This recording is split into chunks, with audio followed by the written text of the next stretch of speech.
16. Those wretched feelings. Headman Doyle took the wheel, and the truck rattled back to Edge without coming across a single monster. With 3 other passengers, the cab was packed. Fabio was still in pain, and Throp was gesturing at his ears, reminding everyone that the explosion had messed up his hearing. Kyo, who was responsible for the blast, sat quietly next to him. Meanwhile, Kyrie and I rode the windy cargo bed, huddled together like pigeons in the winter, our backs against the cab. On either side of us, the moonlit brushland sped past us into the distance. Sometimes the truck jolted over ruts and rocks, and we had to brace ourselves to keep from bouncing right out. "Do you know how to use this?" Kyrie said, referring to the gun that she still gripped in her hand. Not that kind, of course.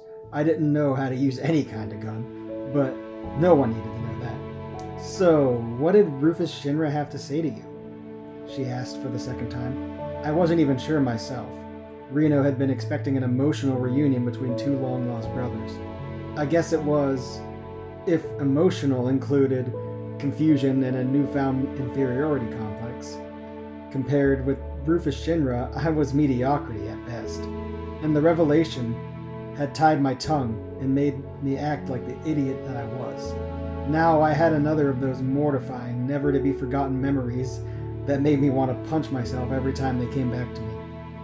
He said we look alike, that he wanted to hire me as a decoy. Said no, obviously.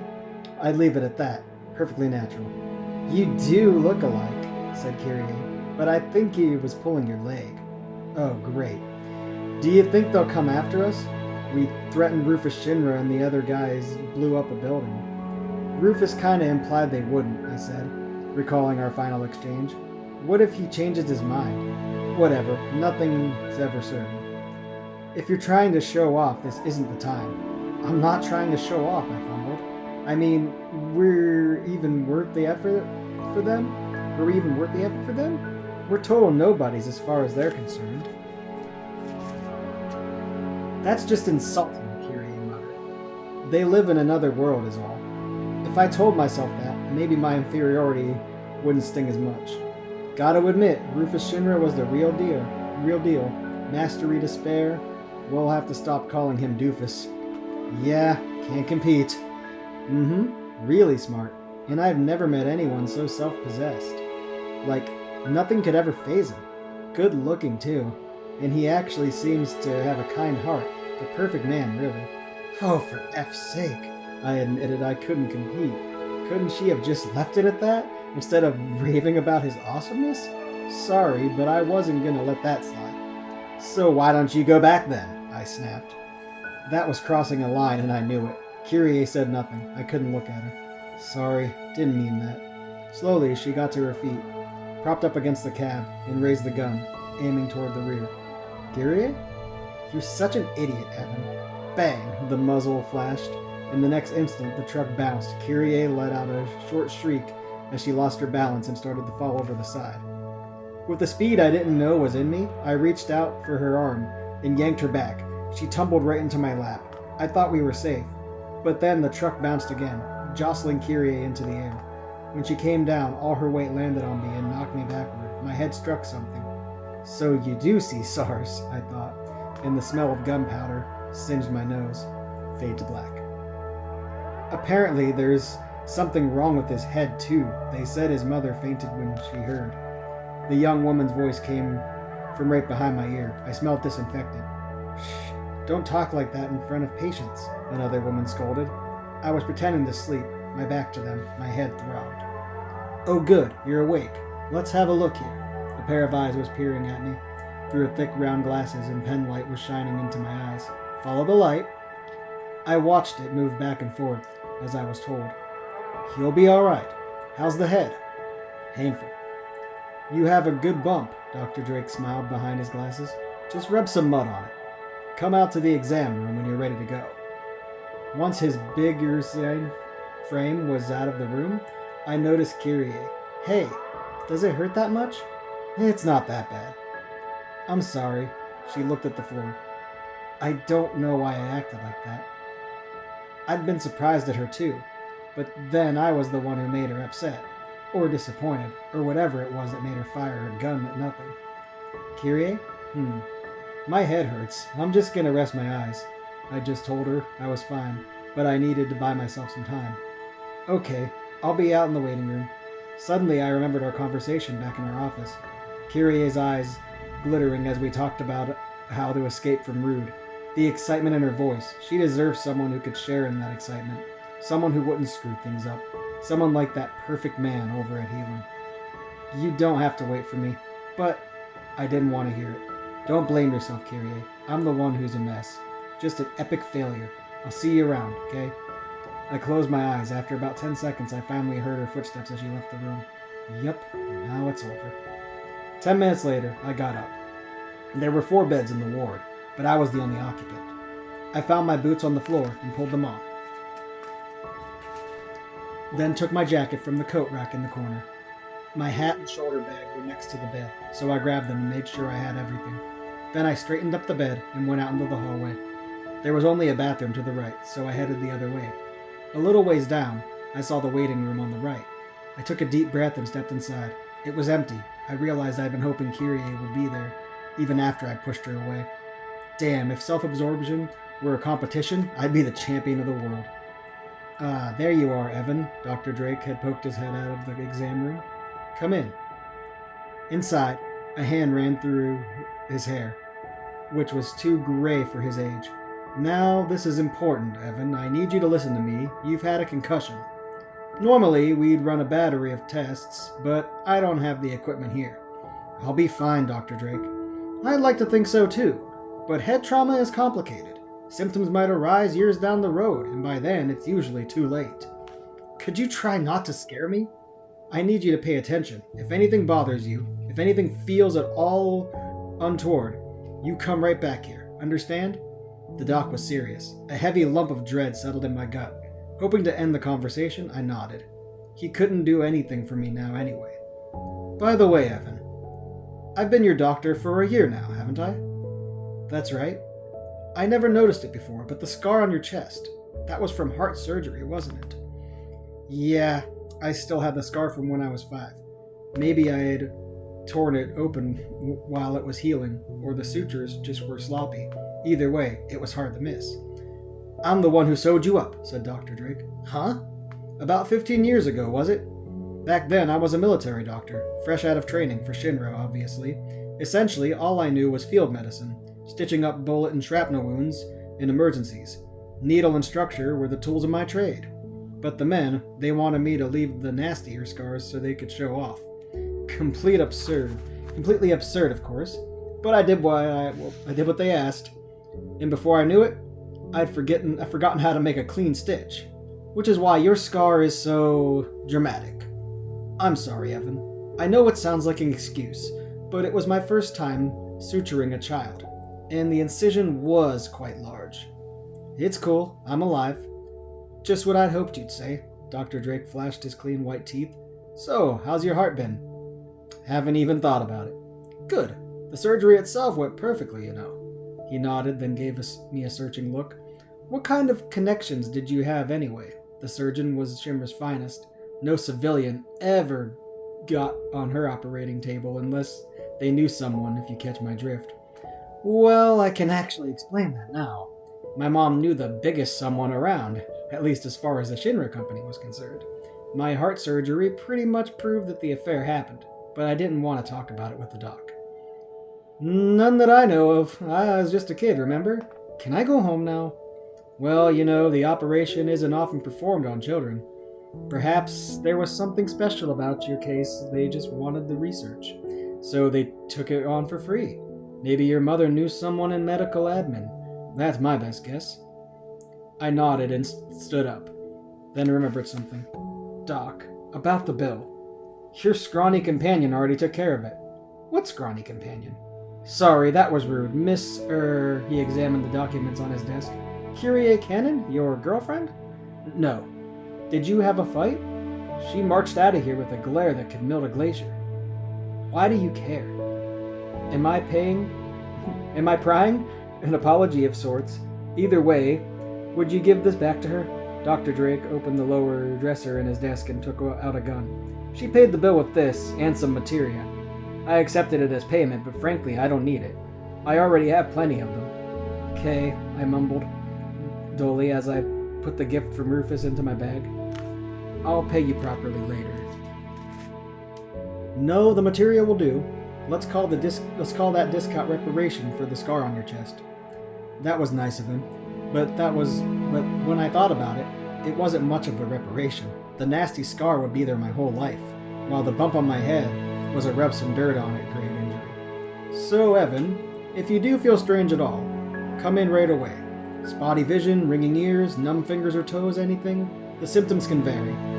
I understand, but Dr. Drake, I felt like I had to say this. Kyrie may not look it, but she packs a punch." He appeared a little confused, then grinned. "Sounds like you better go find her." I stood outside the clinic for what seemed like ages, trying to decide my next move. Finally, I set out for the slums. The walk gave me time to mull over what I'd say to Kyrie when I found her. Should I apologize? I definitely should. But then what?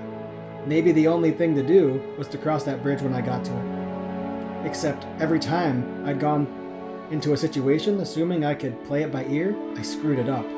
What would Rufus Shinra do? Well, Rufus Shinra wouldn't have snapped at a girl like he liked out of petty jealousy. In other words, I'd already screwed up the Kyrie situation beyond repair. There was no salvaging it now. I set a course for Doyleyville.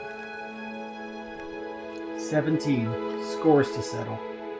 Headman Doyle's car was parked out front, which was a surprise considering we'd abandoned it at Halen.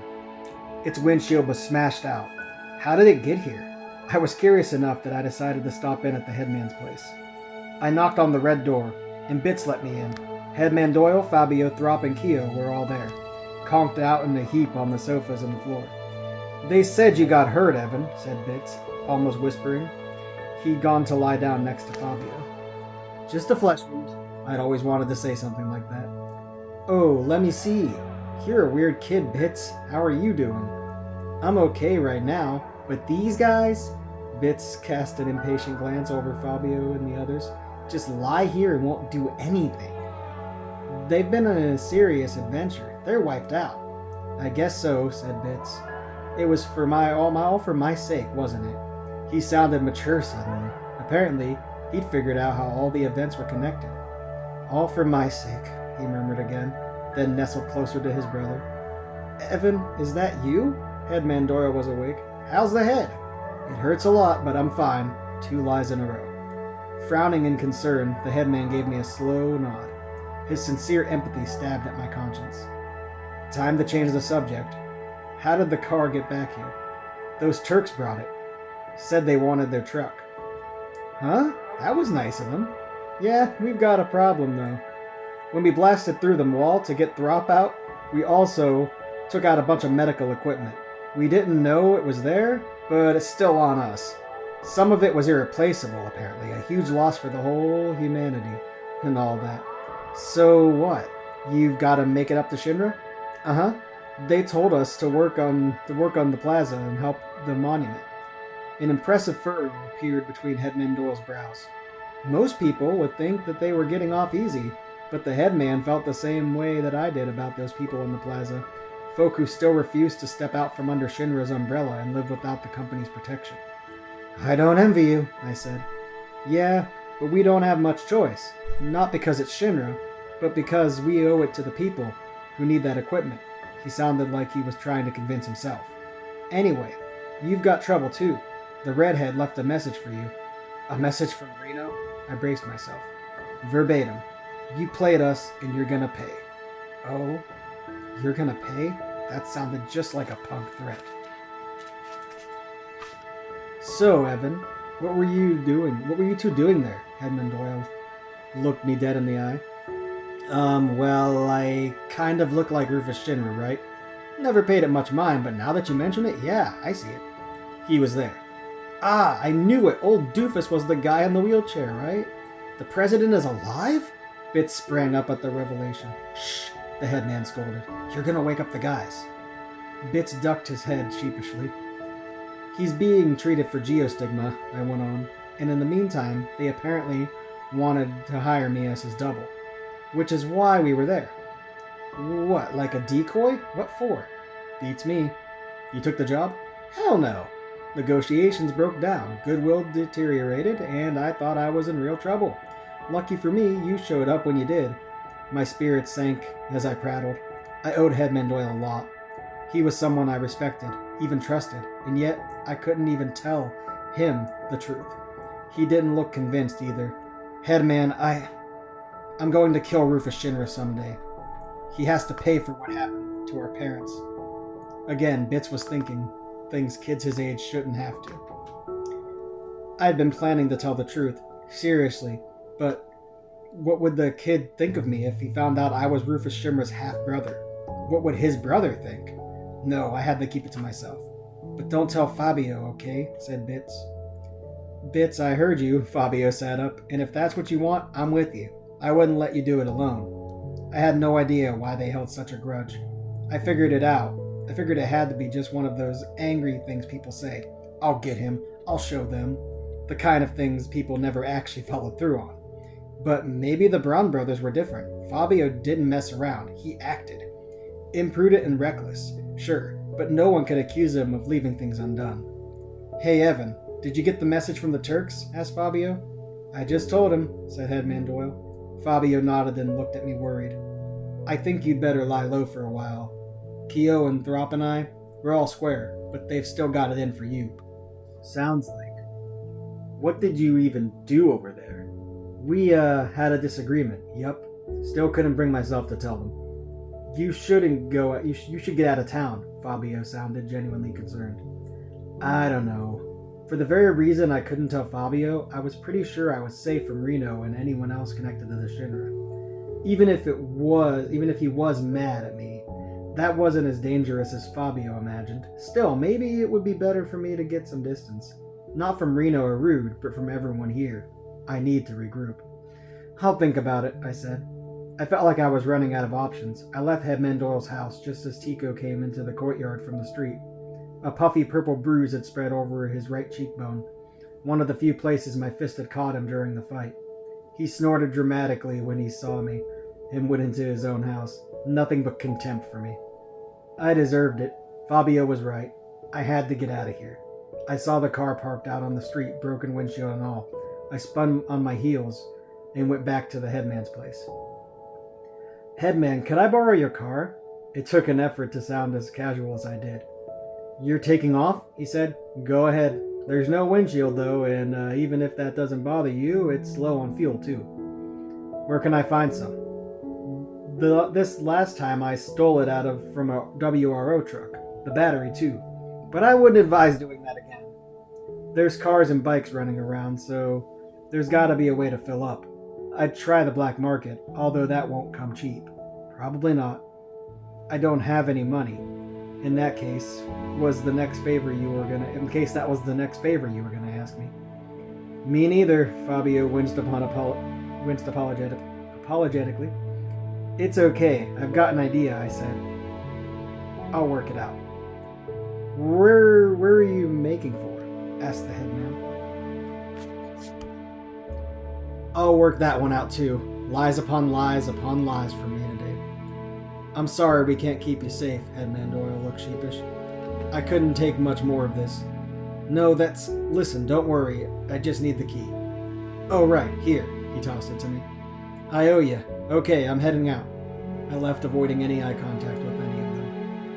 When the door closed behind me, I slumped over and sighed. My life needs to be over. But where from?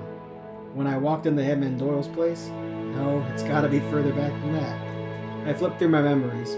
There I saw the moment with perfect clarity. When I was almost 17, right before I knocked that cake off the table. Of course, nobody gets do-overs, but there was something I could do now. Something I had to do. 18. Travel preparations. What the hell have I been doing for the past 2 years? I berated myself. My mission obviously was to look for my mom. Was it just an excuse to run away from the mess my life was becoming? Maybe. But that didn't matter. If I ignored the opportunity this time, it would only circle back again. More insistent than ever. I'd been kicking the can down the road long enough. Time to tackle the job. Then I could come back and have a fresh start, a do-over. Better get going. Hurry up before I change my mind. I am going, no matter what. I said it out loud, although no one was trying to stop me, not even myself at the moment. I launched into preparations immediately, or tried to at least. Actually, I had no idea what to bring. I started by shoving clothes and my personal items into a satchel, but the bag was stuffed full before I was half done. I dumped everything out on the bed again. First new addition was the gun from Rufus. Then, I looked up at the ceiling. It was time to dig into the cash. I brought the three-legged stool to the middle of the room, climbed atop, and reached up into the ceiling. I pushed the board out of the way and fumbled around in the hole until I felt the paper bag.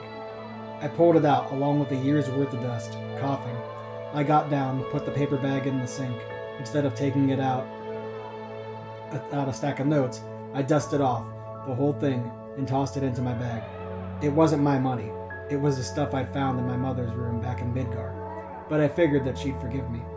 What else? I paused, then reached under the mattress for the thin bundle of the photos, not to gaze upon and get all drippy over, but to show people when I was asking around.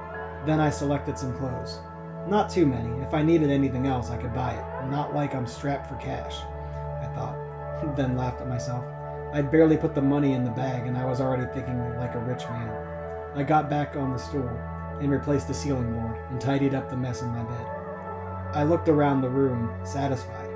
It was back in order. All right, time to go. As I closed and locked the door behind me, I wondered if I would ever be back. I couldn't be sure.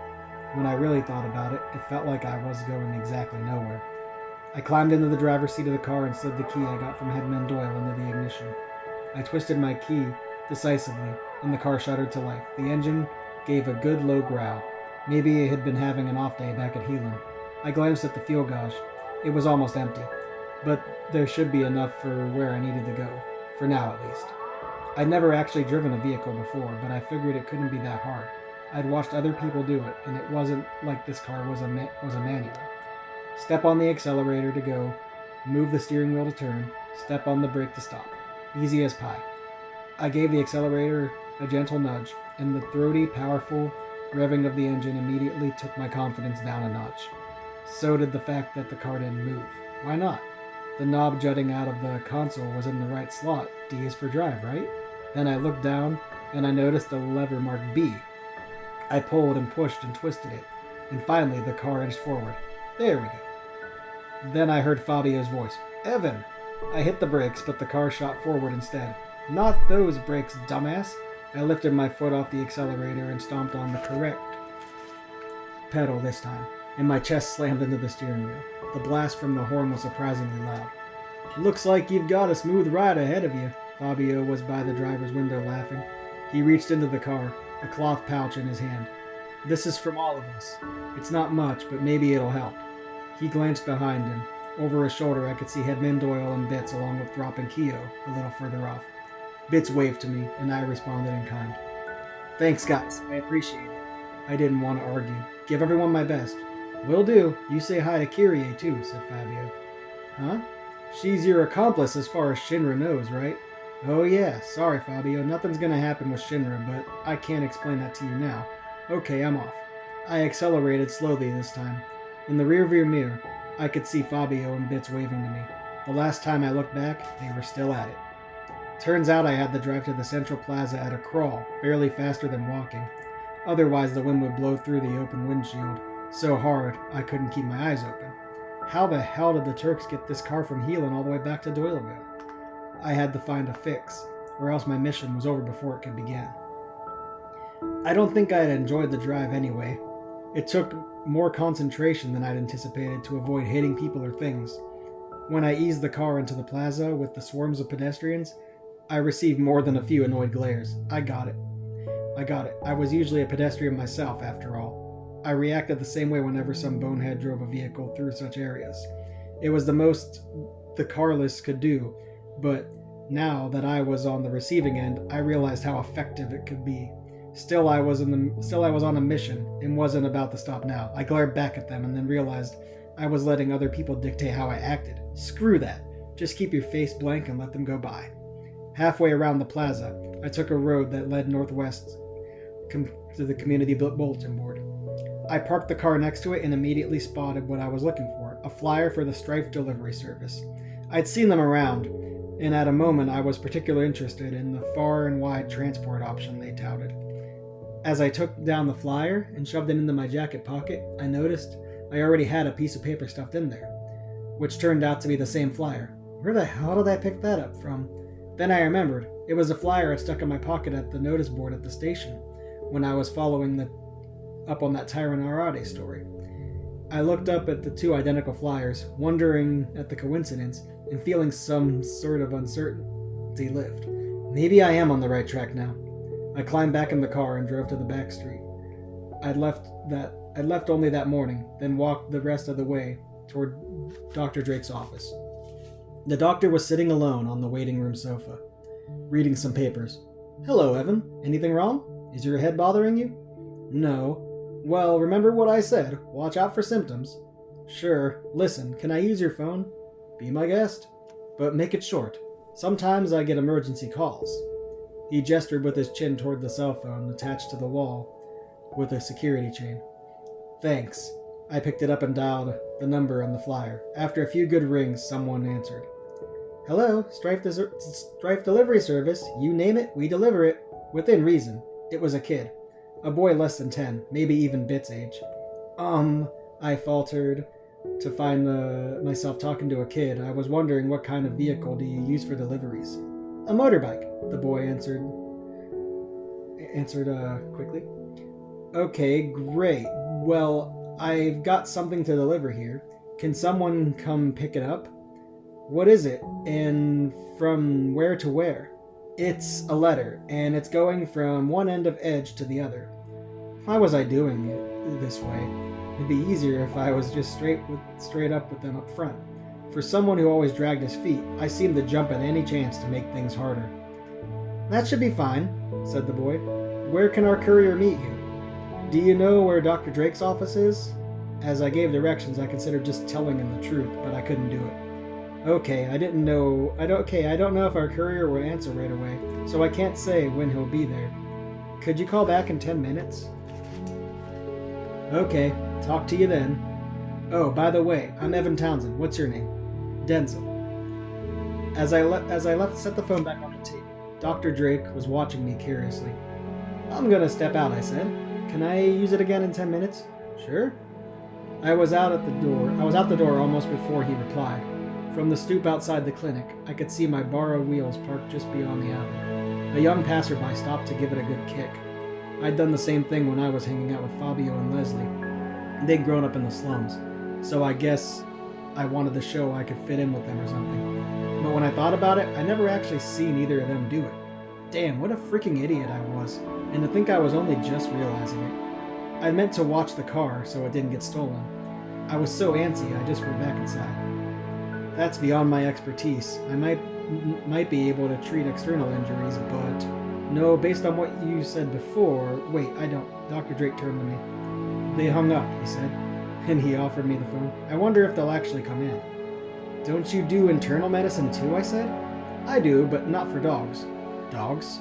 "Yes, the other day someone brought in a snake, though I'm pretty sure it was half monster too." "Wow. But maybe that means the world's getting back on its feet. Not only do people have pets, they care enough to bring them to a doctor if something's wrong. Which means they aren't worrying about where their next meal's coming from." "Huh, maybe. Perhaps I should brush up on my veterinary medicine, at least for dogs and cats."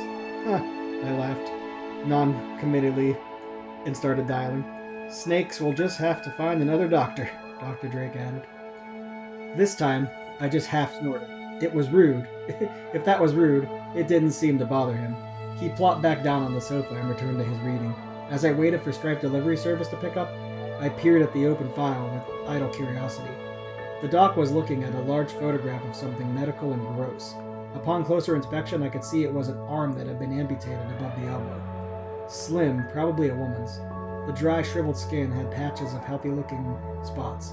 I couldn't imagine how any part of anyone would end up like that. "Interesting, isn't it?" Dr. Drake said, noticing that I was staring over his shoulder. "It's mummified flesh." "Mummified?" "If the environmental conditions are right. A body won't rot after death. The flesh is preserved like this. I couldn't look away. I felt my skin crawl. Strife Delivery Service, sorry, could you please call back later? A little girl this time. Did they have any adults working for them? It took me a moment to answer. Denzel told me to call, I said, finally remembering why I dialed. Denzel isn't feeling well. Yeah, well, neither am I. Bye. It sounded like the girl slammed the phone down on the receiver. I felt like I'd heard that voice somewhere, but I didn't make the effort to place it. I was too busy thinking about the mummified arm. 19. Left out. Did you see the car go by? Said Rude. Yeah, with Evan driving, Reno said, not sounding amused, after we went all that trouble to take him to his brother. Not that the boss was any more grateful. Rude figured that from Evan's perspective, and even from Rufus Shinra's, Reno's nosiness had brought on the trouble. If I found out about a brother I'd never seen, I'd make way more of an effort than those two, Reno insisted. That's right, Rude said. My colleagues are all I need. You're not much into family, eh, Rude? I'm a Turk, Rude said flatly, cool-headed and cold-blooded. He turned and headed for the truck. Hey, Rude, you pissed at me? Reno called, an unabashed whine. Come on, man. You can't cold zone me now. Song and Elena aren't answering my calls, and the boss just tells me to finish the monument. I know they're starting something awesome without us. We're outcasts, me and you. You and me? If we don't stick together, then what? Rude looked back. Song isn't answering calls? 20. Strife Delivery Service. Genova, they named it. How I longed to meet her, Dr. Drake pointed at the photo with a winsome smile. So it did belong to a woman. Yes and no. They said Genova could read human minds, and even control them. The cells were used in many experiments. The mummified arm in this picture is just from one of those. It belonged to a human female, but also to Genova. I don't get it, Doc. It's hard to explain. Genova is a mysterious biological entity. The Shinra Company was studying it for a long time. Apparently it fell from space eons ago. The calamity from the sky. From space? That's what they claimed. Those scientists were very possessive of their samples, very secretive. They didn't let outsiders near them. I would have liked to have gone into research myself, but I was assigned to the medical corps. I never did get a glimpse of Genova, try as though I did. I wasn't sure how to reply to such a whacked-out story. Shinra had been studying a creature from outer space? Just what kind of organization was the Shinra Company? Well, in a sense, I guess it was my family's business. What if I'd grown up alongside my half-brother? I recalled Rufus and his imposing dignity, and I tried to imagine the power I might have had, the skills and charisma I might have acquired. But I couldn't do it. I could only see myself getting the boot from every important job I'd ever be given, and driving out of town in a car with no windshield. The door opened, and a man with the stiff blonde spikes for hair walked in. He wore a dark expression that clouded his handsome face. Dr. Drake closed the file and looked up. Are you the one with the dog? He asked faintly, but annoyed. Dog? The man repeated tonelessly. I stepped outside to let them talk, and saw a hefty motorbike parked in front of the clinic. That guy came here on this? I thought, then realized who he was. So Denzel managed to contact the carrier after all. I started to thank the kid in my mind, then remembered I'd lied about the delivery job. Now what? I thought nervously. Should I just take off?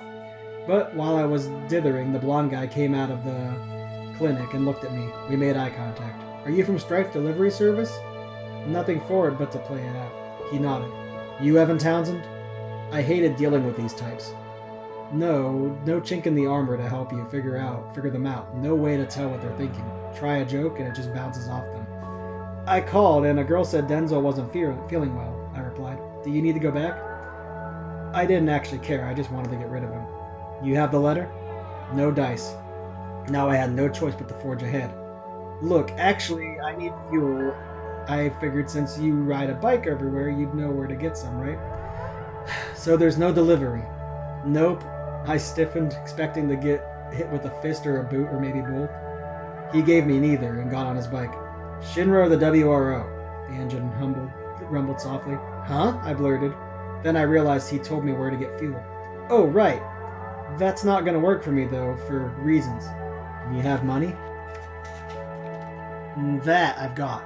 Go to the slums. Find Don Corneo in Wall Market. Tell him Cloud sent you. Got it, thanks, I said. Think I'll have enough to get me to go to Nibelheim? He was just about to ride on, but he stopped and looked me in the eye. Why are you going there? Missing persons case. I'm a PI. I knew my old friend Vanity was paying me another visit, but I couldn't stop myself. I'm looking for a member of Soldier last seen there. It's a long way, said Cloud. You'd be wasting your time. Why? Have you been there? Do you know the way? He stared at me in silence, like he was sizing me up. I gritted my teeth, determined not to look away. Ask Tifa at 7th Heaven, he said, starting the bike and pulling away. 7th Heaven? I could only stand there, stunned by the unexpected connection. 21. Asking Tifa. So Wall Market was the place to go for fuel, apparently, but navigating Midgar slums in a car would not be easy. Besides, if I left it parked there while I bought what I needed, it'd just get stolen. I decided to leave it somewhere safer and hit 7th Heaven first. But where? The idea that occurred to me was risky. Absurd even, considering the reason I needed fuel in the first place.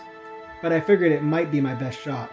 I drove back to the Central Plaza at the same agonizing crawl. The Shinra truck was parked there as usual near the monument. Once again, I nosed through the sea of angry pedestrians and pulled up beside the truck. Then I got out. I had to ignore all the stares from the people clamoring around the steel frame. Even Reno was in on the act, giving me the especially murderous look, but I met his gaze as I approached. Hey, didn't you get my message? I got it. Then what the hell are you doing here? I'm here about yesterday. Sorry for what happened, but just so you know, my brother, was I calling him that now? Was the one who told me to do it. Reno stared at me slack-jawed, then broke into a broad grin. Of course he did. I knew there was no way you could pull it off alone. I was pretty sure he'd had his piece on him. Reno's genuine glee made me feel... I was pretty sure he had his piece on him. Reno's genuine glee made me feel guilty for bringing up my family connection to his boss. Anyway, you trusted me and I'm sorry. That's all I wanted to say. Forget it. Water under the bridge. So, how did it feel, meeting your brother? I don't think it's sunk in yet. Well, it's a process, I guess, said Reno. But you gotta visit once in a while, you know? Then you'll get to figure each other out, break the ice. Sure, I'll do that when things settle down.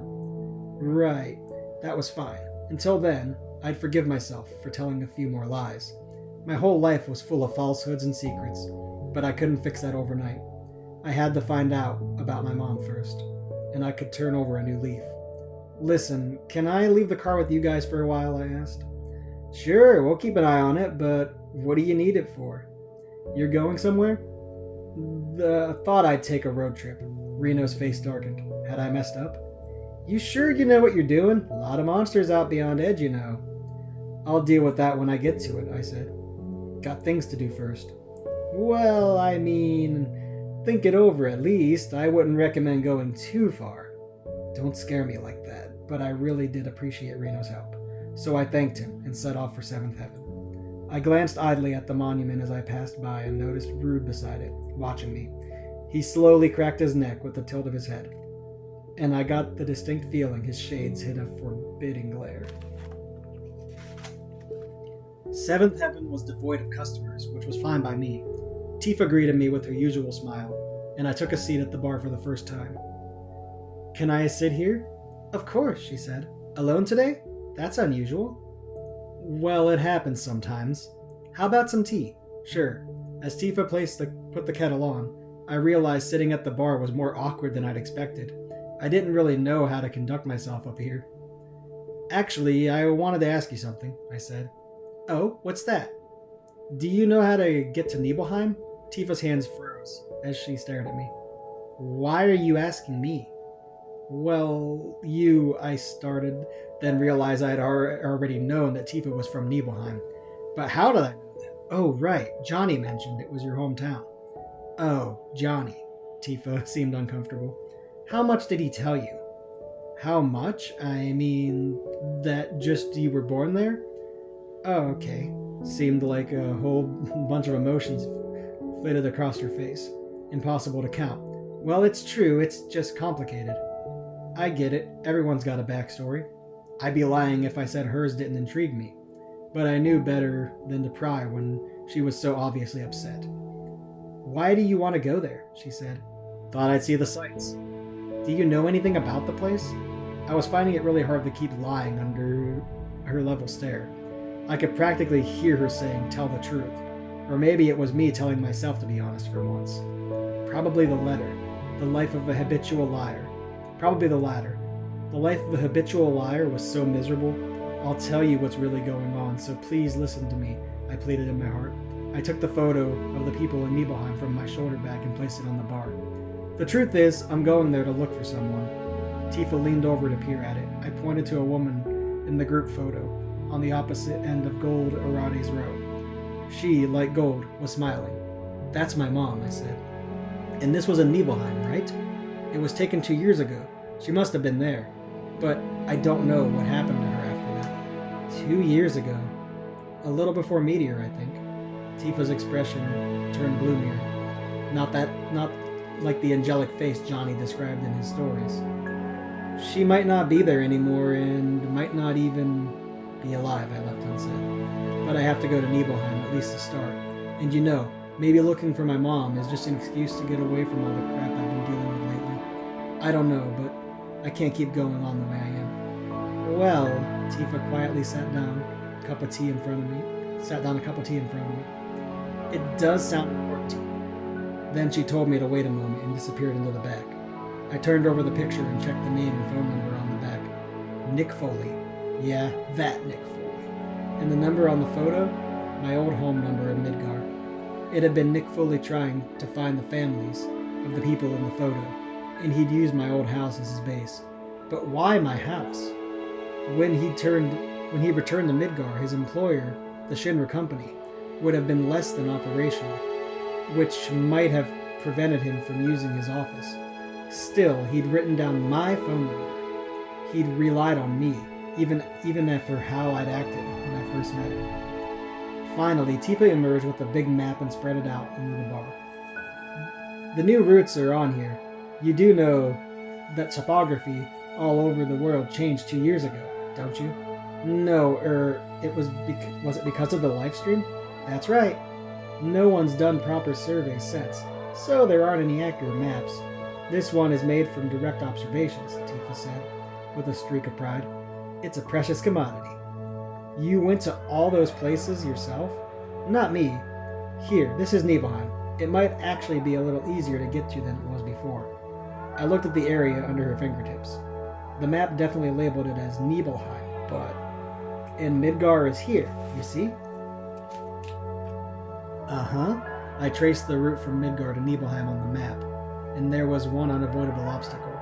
So I have to cross the sea, which means I can't get there by car. But a car could still be a big help for the first leg.